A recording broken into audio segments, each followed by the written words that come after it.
Viewers, welcome back to my channel that is called as Mathematics by Rumina, and in this video today we are going to understand about your part 13 for 100 most important questions. Yes, it is going to lead you a success. Believe me बच्चा, जो question हम लोग कर रहे हैं ये आपके बिल्कुल काम के क्वेश्चंस हैं. ये बेस्ट PYQs है जो मैं आपके लिए ला सकती थी, और ये चैप्टर वाइज मैं आपके लिए PYQs लाई हूँ. सो प्लीज़ जिसने भी अभी तक मेरे पिछली वीडियो से प्रैक्टिस नहीं किया, just go back, do the practice अगर पेपर क्लियर करना है तो. एंड येस आई नो मैं बहुत बेटर ट्राई कर रही हूँ to deliver you the best content which is available with me on the YouTube, जितना मैं बेस्ट आपको प्रोवाइड कर सकती हूँ. And yes right now my subscribers are less, but I am on daily basis I am making the video so that जो मेरे अच्छे viewers हैं जो बहुत रिलीजियसली मुझे फॉलो करते हैं उनके पास एक अच्छा कंटेंट, एक अच्छे क्वेश्चन पहुँचते ही रहे डेली बेस पर. So बच्चा, today is going to be the last part of this 100 most important videos. Why? Because कल का गैप ले लो to practice all the videos जो मेरी 100 videos थी, सॉरी जो मेरी बाकी videos है, the remaining 12 videos जिसमें मैंने बहुत सारे PYQs कवर करे हैं एंड चैप्टर वाइज कवर करे हैं. And today I have bring the question based on A और D. काफ़ी अच्छे क्वेश्चन हैं, आपको मज़ा आ जाएगा करके. बेटा please start doing the question, don't waste your time in watching analysis and everything. Just go ahead and your paper is going to be in your hands, believe me. Just all the best for your paper right now itself. And right now, jump on the first question directly towards your main part. Let gx equals to 3 into f x upon 3 plus f 3 minus x and f double dash x is greater than 0 for all x belongs to 0 comma 3. If g is a decreasing in 0 comma alpha and increasing in alpha comma 3, then the value of 8 alpha is. We simply have to just find the value of 8 alpha. So first of all we know हमारे पास ये gx आ गया है. So let write it down. बच्चा एक चीज़ यहाँ पे बहुत अच्छे से ऑब्जर्व करने की है, वो क्या कि सबसे पहली बात जो मुझे दिख रहा है कि जो मेरा फंक्शन है मुझे वो एक पॉइंट पे डिक्रीजिंग होगा, एक पॉइंट पे इंक्रीजिंग होगा, वही मुझे सेम पॉइंट निकालना है. और जो मेरा एफ डबल डैश है वो क्या है, वो इंक्रीजिंग है. सो कहीं ना कहीं अगर मैं पहले अपना जी डैश एक्स निकालती हूँ, सो जी डैश एक्स क्या आ जाएगा मेरे पास, that would be 3 f dash x upon 3 into 1 upon 3 plus f of 3 minus x minus 1. Correct, ये आ जाएगा मेरे पास. सिंप्लीफाई करेंगे, 3 और 3 cancel. Late me just change the colour, बहुत ज़्यादा लाइट कलर हो गया. सो this would B F dash x upon 3 minus f dash, यहाँ पे डैश भी आएगा, एफ डैश 3 माइनस एक्स. ये आ गया बेटा मेरे पास. Now I know that it has to be increasing, और जो जी है वो डिक्रीजिंग है. So for g decreasing would be g dash less than 0. That implies I can just say that my f dash x upon 3 minus f dash 3 minus x would be less than 0. This implies that f dash x upon 3 is less than f dash 3 minus x. और f क्या है बच्चा, f मेरा increasing function है. जब मेरा f increasing function है, सो can I say that my x upon 3 is going to be less than 3 minus x. Just solve it out and you are going to get the answer. ठीक है ना. Increasing function था तो मैंने अपने function को as it is देना, वरना मैं अपने इनइक्वालिटी को चेंज भी करती अगर मेरा फंक्शन डिक्रीजिंग होता तो. So now I can just simplify this. So that would be 9 minus 3x, and this is going to give me the value as x is less than 4, sorry, x is less than 9 by 4. Okay, ये मेरे पास मेरा answer आ गया 9 by 4. ये आएगा बच्चा, मुझे 8 alpha की value निकालना है. मतलब मेरा अल्फ़ा क्या है, my alpha is going to be 9 upon 4, because इसी पॉइंट पे मेरा जो वैल्यू होगी क्या होगी, इंक्रीजिंग एंड डिक्रीजिंग होगी. So that means 8 alpha is going to be equals to 8 into 9 upon 4. Cancel, so 2 आएगा, तो आंसर वुड बी 18. बहुत सिंपल सा क्वेश्चन था, बस हाँ इस पॉइंट को और इस पॉइंट को बहुत अच्छे से आपको देखना था. One of the simplest question. Let's move to the next question. काफ़ी सिंपल, काफ़ी प्यारा सा क्वेश्चन है. Let f x is equal to 2 की power x minus x square, x belongs to R. B let if m and n are respectively the number of points at which the curve y is equals to fx and y is equals to f dash x intersect the x-axis, then the value of m and n is. First of all let's take this function because y is equals to f x है. बच्चा देखो एक चीज़, जब मेरा y इक्वल्स to f x है, मैं इसको let's take it as f x equals to 0. So 2 की power x would be equals to x square. X square है, being a parabola it's going to shape like this, है ना. Sorry my graph इतना perfect नहीं बना होगा शायद. It's going to shape like this, and 2 की पावर एक्स, 2 की पावर एक्स कैसे होता है बेटा ग्राफ इसका, it's going to be like this और लाइक दिस और लाइक दिस, इसे क्रॉस भी करेगा। कैसे बनाऊँ अब इसका diagram, let's see. Exponent function है, 2 की पावर 1 2 होगा, और यहाँ देखो लेट्स पुट 1, सो 1 एंड 2 की पावर 1 इज 2, सो 1 पे 2 पे और 3 पे और 4 पे, इन चारों पे जज करते हैं इसकी वैल्यू को। तो एक बार जब बच्चे यहाँ पे 2 आया तो यहाँ पे 1 आया, जब 2 2 होगा तो 2 की पावर 2 वुड बी 4, 2 की पावर 2 वुड बी 4, 2 की power 3 that would B 8, and 3 की पावर 2 वुड बी 9, देन 2 की power 4 that would B 16, and 4 की power 2 that is also your 16। समझ गए? सो अब एक चीज़ बहुत अच्छे देखो, यहाँ से तो ये पहले इंटरसेक्ट करेगा ही करेगा बेटा। फिर जब ये 1 था, जब मेरा x 1 था बेसिकली, तब यहाँ पे 1 आया, यहाँ पे 2 आया, जब यहाँ पे 1 आया ये वैल्यू कहीं ना कहीं क्या है, बड़ी है, so that means it is going to move like this, correct. ये कुछ इस तरीके से मूव करने वाला है, ये यहाँ पे जाके, sorry my diagram is went little wrong. I hope कि आपको कॉन्सेप्ट क्लियर हो गया होगा। मैंने आपको पॉइंट्स भी दिखा दिए कौन कौन से इंटरसेक्ट करने वाले हैं। ओके ऐसे करके 2 पे ये कट कर गया इसको यहाँ पर। अब बोला कि 8 इज इक्वल टू, मतलब जब ये 3 था बेसिक, जब मेरी एक्स वैल्यू 3 थी, तो ये जो एक्स स्क्वायर है ये 9 होगा कहीं ना कहीं यहाँ पे 9, और ये 8 होगा, छोटी वैल्यू होगी, छोटी वैल्यू, मतलब कि ऐसा कुछ होगा, करेक्ट। और जब ये 4 है, जब मेरा x 4 है, तब ये 16 और 16 मतलब दोबारा इंटरसेक्ट कर रहे हैं। थोड़ा सा डायग्राम थोड़ा हिल जाता है ऐसे जब मैं इस पे बनाऊंगी obviously, because I don't have a pen and a notebook right now, I just have a little bit idea कि मेरा डायग्राम कैसा दिखेगा, और डायग्राम ऑब्वियसली गलत तरीके से ही बन रहा है।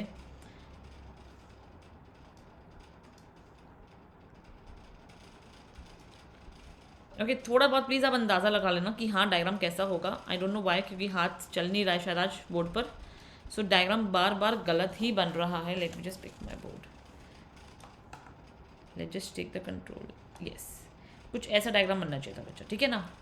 तो बेसिकली मेरा 2 बार इंटरसेक्ट किया, यहाँ पर इंटरसेक्ट करा, एक मेरा यहाँ पर इंटरसेक्ट करा, और एक मेरा यहाँ पे इंटरसेक्ट करा। तो यहाँ पे तो बहुत कॉमन था इंटरसेक्शन, और एक यहाँ पे इंटरसेक्ट करा जब ये दोनों इक्वल है, एक यहाँ पे इंटरसेक्ट जब ये दोनों इक्वल हुए। दैट मीन्स यहाँ से मेरे पास कितने हैं, यहाँ से मेरे पास 3 सोल्यूशंस निकल कर आ गए। Then y is equals to f dash x. अब जल्दी से यहाँ से एफ डैश एक्स निकाल देते हैं। सो एफ डैश एक्स क्या आ जाएगा, it would be very simple, 2 की power x log 2 minus 2x, ये आ गया मेरे पास। So that would be just put it equals to 0, so यहाँ पे अगर 2 की power x log 2 is equals to 2x, ये आ गया। सेम बेटा ड्रॉ द ग्राफ, पहले 2x है, being y is equals to 2x है, तो कहीं ना कहीं ग्राफ जो होगा वो ऐसा होगा, करेक्ट। फिर 2 की पावर x log 2 है, वेरी सिंपल ग्राफ बच्चा, वही एक log का फंक्शन का ग्राफ कैसा होता है, ऐसा होता है कुछ, ऐसा कुछ ग्राफ बन जाएगा। इसके पॉइंट ऑफ इंटरसेक्शन कितने, 2 इसके पॉइंट ऑफ इंटरसेक्शन है। So I can simply say that if you want आप पॉइंट्स इसके भी निकाल सकते हैं। So it is very much simple that yes it's going to have 2 solution. बच्चा देखो इसके भी निकालना कोई बहुत डिफिकल्ट नहीं था। जब मेरे पास x1 होगा, so that will be log sorry जब मेरा x1 होगा, सो 2 log 2, और यहाँ पे 2 आ जाएगा। अब बस हमें log 2 की बेसिकली वैल्यू देखनी थी, सो वो हम ईजिली निकाल सकते थे अपना। एंड सिमिलरली 2 की पावर 2 log 2 4 हो जाएगा। तो ऐसे हम बहुत सारी वैल्यूज निकाल सकते हैं, and that can be simply obtain 2 solutions. तो यहाँ पे इन दोनों के कितने ओवरऑल कितने सोल्यूशंस है, m आ गया मेरे पास 3, n आ गया मेरे पास 2, सो m प्लस n कितना है, that is means it has going to have 5 solution, and that was your answer. बहुत सिंपल क्वेश्चन था, बट हाँ बिल्कुल कॉन्सेप्ट बहुत क्लियर होना चाहिए था, वरना नहीं कर पाते। Moving towards the next question, it is also one of the very simplest question, ज़्यादा डिफिकल्टी आपको इस क्वेश्चन में भी नहीं आने वाली है। It says that let g is such that r tends to r be a non-constant twice differentiable function such that g dash half is equal to g dash 3/2 if a real valued function f defined as fx equals to 1/2 gx plus g 2 minus x then। देखो बच्चा मेरे पास सबसे पहले क्या है कि मेरे पास कोई फंक्शन है, एंड मेरे पास g dash half is equal to g dash 3/2 की कंडीशन भी गिवन है, और जो मेरा fx है वो ऑलरेडी मैंने यहाँ पे लिखा ही हुआ है, half gx plus g 2 minus x. अब यहाँ से बच्चा एक चीज़ ऑब्जर्व करो, पहले तो अपना एफ डैश एक्स निकाल लेते हैं। एफ डैश एक्स क्या आएगा, हाफ जी डैश एक्स प्लस जी डैश 2 माइनस एक्स। अब मुझे यहाँ से एक चीज़ क्या पता है कि जो मेरे ज़ीरोज़ है, जब मेरा x इक्वल्स टू हाफ होगा तब मेरा एफ डैश हाफ भी क्या होगा, जब मेरा एफ डैश हाफ 0 होगा. Similarly for 3/2 also. So that means I can say when my x is equals to half, this implies that my f dash half भी क्या हो जाएगा, मेरा एफ डैश हाफ बेटा 0 हो जाएगा. सिंस आई नो दैट कि जी डैश हाफ और जी डैश 3/2 क्या है, ये 0 ही तो फॉर्म, बेसिकली जब ये इक्वल होंगे तब ये 0 तो फॉर्म कर देंगे ना. So it is going to be equal to 0. When x is equal to 3/2 तब भी क्या होगा, मेरा एफ डैश 3/2 क्या होगा बच्चा, इक्वल्स टू 0 होगा. क्लियर है. और जब ये दोनों इक्वल है तो that means x would be equals to 2 minus x also. At that point I will get 2x is equals to 2. That means x is equals to 1. मतलब कि जब मेरे पास मेरा x 1 के इक्वल होगा तब भी जो मेरा f डैश 1 है वो क्या होगा, 0 होगा.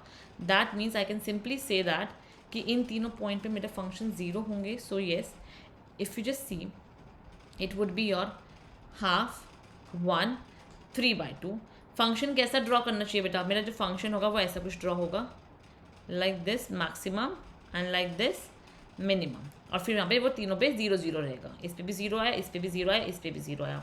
अब यहाँ पे बेटा एक चीज़ बहुत अच्छे से आपको ऑब्जर्व करने वाली है. दैट मीन्स ये मुझसे पूछ रहा है कि मेरा जो आंसर होगा वो कैसा आंसर होगा basically. So I will just say that अगर मैं यहाँ देखती हूँ और अपना यहाँ पर देखती हूँ तो यहाँ पर क्या होगा कि मेरा जो एफ डबल डैश है वो 0 आ जाएगा और यहाँ पे मेरे पास एफ डबल डैश है वो 0 आ जाएगा. That means I can simply say that कि जो मेरा एफ डबल डैश एक्स है वो 0 होगा for at least 2. Okay, for at least 2x. और ये कौन से इंटरवल में बेटा, ये आपका जो इंटरवल है कहीं ना कहीं 0 से लेकर 2 तक चल रहा है, बिकॉज ये भी आपका 1.5 है ना. So it is in the interval 0,2 and that is going to be your answer. ठीक है, आई होप कि कोई डाउट नहीं होगा. ये सिंपल सा क्वेश्चन था कि एफ डबल डैश जो है वो मेरा 0 होगा फॉर एटलीस्ट 2 इन 0,2. देखो 0,1 तो पॉसिबल नहीं है बिकॉज 3/2 है, सो ये तो इम्पॉसिबल था. 0,1 भी इम्पॉसिबल है. देखो यहाँ पे 0,1 आ गया, इम्पॉसिबल. 0,1 आ गया, इम्पॉसिबल. फिर ये कह रहा है कि f dash 3/2 plus f dash 1/2 is equals to 1. इन दोनों को बच्चा अगर मैं ऐड करती हूँ तो मुझे आंसर 0 ही तो मिलेगा ना, मुझे आंसर 1 नहीं मिल सकता. तो ये भी पॉसिबल नहीं था. अगर आप यहाँ तक भी निकाल लेते आंसर तब भी आपको पता लग जाता कि हाँ आपका आंसर क्या आने वाला है, because by elimination answer option A ही था वो करेक्ट आंसर था. So both approaches were correct. आप कौन सी करते हो वो आप पे डिपेंड करता है, आप पे कितने कॉन्सेप्ट क्लियर है. बेसिकली ऑलवेज रिमेंबर कि हाँ हमें प्रॉपर मेथड भी आना चाहिए, प्लस हमें शॉर्ट ट्रिक भी आनी चाहिए ताकि पेपर में जल्दी जल्दी कर भी सके, प्लस अगर टाइम बच जाए तो वेरीफाई भी कर सके. That is approximately correct approach to be followed in the paper.